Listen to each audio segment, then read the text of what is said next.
না ইমান ব্যাপক ব্যৱধানত মই জিকাটো ভাবা নাছিলোঁ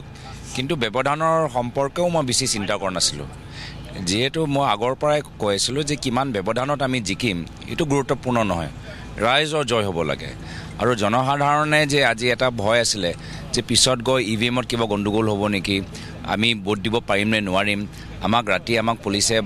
বা হেঁচা দিব নেকি বিজেপি কৰ্মীখিনি আমাক কিবা ঘৰত আমাক আবদ্ধ কৰি ৰাখিব নেকি এই যে মানুহবোৰে যে মুকলিকৈ নিজৰ ভোটটো দিব পাৰিলে আৰু মই ভাল পালোঁ কি যে সৰ্বভাৰতীয় স্তৰত যদি আপোনালোকে চাই বহুত প্ৰায় 90% সমষ্টিত যোৱা নিৰ্বাচনৰ তুলনাত এবাৰ আমাৰ ভোটদান কমিলে কিন্তু যোৰহাট সমষ্টিত এটা আদৰ্শ সমষ্টি হিচাপে আমাৰ ভোটদান আমাৰ পলিং পাৰ্চেণ্টেজ বাঢ়িছেহে চ' মাজুলীত আমি গৈছোঁ মাজুলী 81% 78-79% আমাৰ এভাৰেজ আমাৰ ইয়াত ভোটদান হৈছে পলিং পাৰ্চেণ্টেজ এইটো মই যথেষ্ট মই ভাবি আছিলোঁ যে আমাৰ নিশ্চয় আমাৰ ভাল হ'ব আৰু হ'ব পাৰে ভাবাতকৈ ভাল হোৱা সম্ভাৱনা আছে কাৰণটো হ'ল যে মোৰ প্ৰয়াত পিতৃৰ আশীৰ্বাদ আমাৰ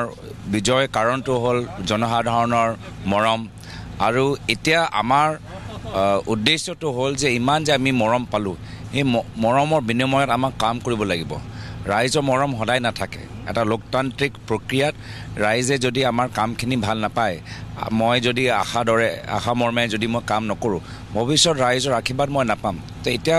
ৰাইজে যি কৰিবলগীয়া আছিলে কৰিলে ৰাইজে আমাক আশীৰ্বাদ দিলে মৰম কৰিলে এটা জটিল নিৰ্বাচনত আমাক পাৰ কৰিলে আমাক ভোট দিলে এতিয়া কাম কৰাৰ সময় আমাৰ আহিলে ৰাইজক আমি যিমানখিনি প্ৰতিশ্ৰুতি দিছিলোঁ ৰাইজে আমাৰ পৰা যি ধৰণে আশা কৰে সেই আশা মৰ্মে কাম কৰা এতিয়া সময়টো আমাৰ আহিলে আৰু এতিয়া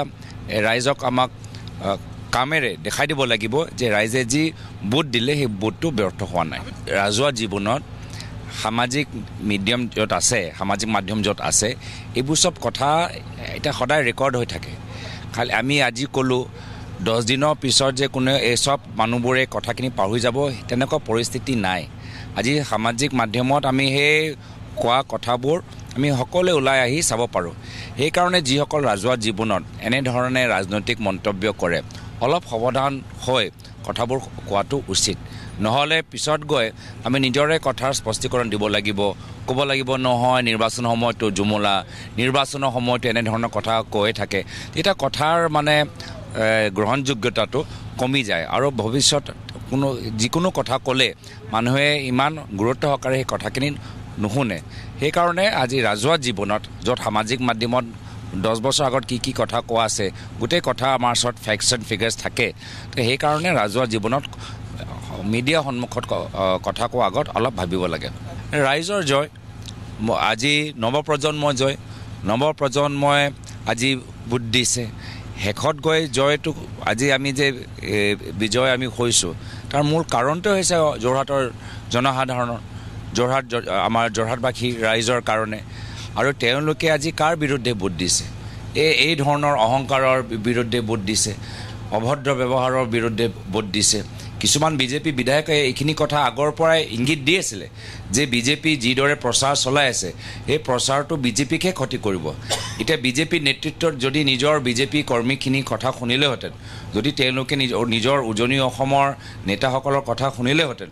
হ'ব পাৰে নিজৰ প্ৰচাৰ শুদ্ধ কৰিব পাৰিলেহেঁতেন কিন্তু অহংকাৰৰ সেইটোৱে বেমাৰী